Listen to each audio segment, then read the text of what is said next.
সামনে কিন্তু বর্ষা আসছে আর এই সময়টা সমুদ্র ঘুরতে যাওয়ার জন্য একদম পারফেক্ট। তাছাড়া আজকাল শনি রোববারটা বাড়িতে বসে কেউ বোর হতে চান না। আমাদের পশ্চিমবঙ্গের মধ্যে এমন অনেক জায়গা আছে যেখানে টুক করে এক রাত কাটিয়ে কিন্তু চলে আসা যায়। আজকে সেরকমই একটা কমন ডেস্টিনেশনের সন্ধান দেব। আজকের ব্লগটা কিন্তু একটু অন্যরকম হবে, কারণ সাথে থাকবে অনেক চমক। তাহলে শুরু করা যাক। বকখালি বা মৌসুনী দ্বীপ যাওয়ার জন্য শিয়ালদা সাউথ সেকশন থেকে নামখানা লোকালে উঠে পড়ুন। আজকে নিরুদ্দেশের গন্তব্য হলো বকখালি আর মৌসুনী দ্বীপ।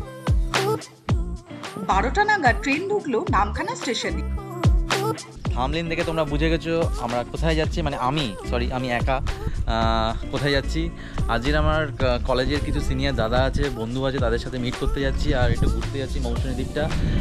অ্যাকচুয়ালি মৌসুনী দ্বীপে থাকার কোনো প্ল্যান নেই, আমরা মৌসুনী দ্বীপটা একটু এক্সপ্লোর করে খাওয়া দাওয়া করে আবার বকখালিতে ব্যাক করব। তো আছি নামখানায়, যাব বকখালি, সেখান থেকে যাব মৌসুনী দ্বীপে। নামখানা স্টেশন থেকে টোটো ধরে আপনারা চলে যেতে পারেন হুজ্জুতের ঘাট।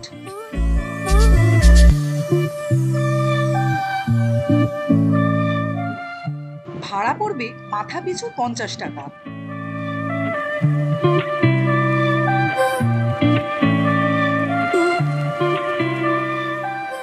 ওয়েদারটা বেশ মনোরম থাকায় জার্নিটা কিন্তু আরামদায়ক লাগছিল।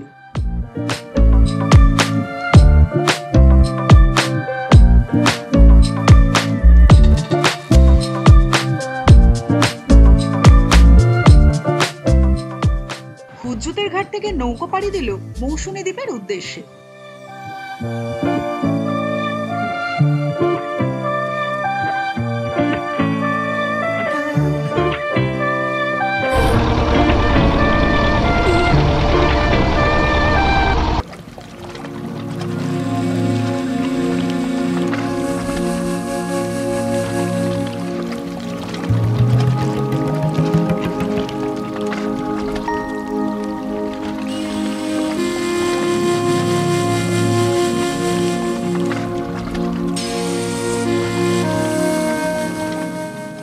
নদী পার হয়ে দেখতে পাবেন টোটো অটো দাঁড়িয়ে আছে বিভিন্ন রকমের ক্যাম্পে আপনাকে নিয়ে যাওয়ার জন্য।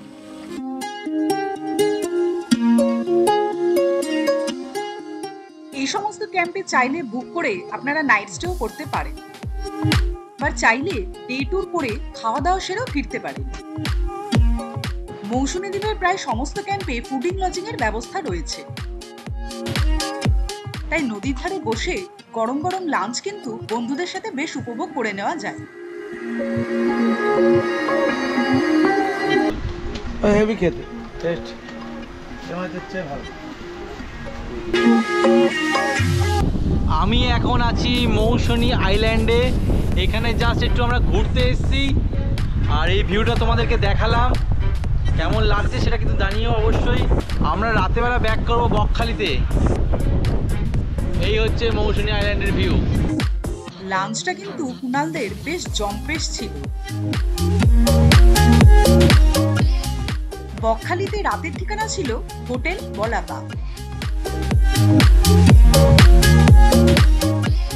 হোটেল বলাকা কিন্তু বেশ পরিষ্কার পরিচ্ছন্ন এবং সব রকমের রুমে পেয়ে যাবে।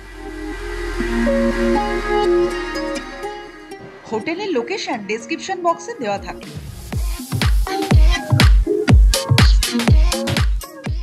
বকখালিতে সন্ধ্যাবেলা বেরিয়ে কিন্তু সমুদ্রের ধারটা ঘুরে আসতে পারে। লোকাল ফিশ মার্কেট তো আছে, আর তার সাথে রয়েছে নানা রকমের দোকান।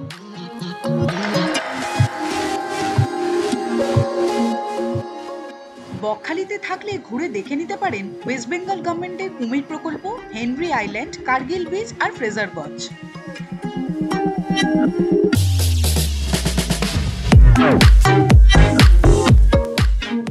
গরম গরম পমফ্রেট ফ্রাই দিয়ে সান্ধ্য ভোজন সারা হলো। রাতে নেওয়া হয়েছিল রুটি আর চিকেন কষা। আজকের ভিডিওটা আমি এখানেই শেষ করছি, আর কেমন লাগলো সেটা কিন্তু অবশ্যই আপনারা জানাবেন। দেখা হচ্ছে পরের কোনো ব্লগে। তাহলে আর কি, এরকম ছোট একটা উইকেন্ড ট্রিপ তাড়াতাড়ি কিন্তু প্ল্যান করে ফেলি।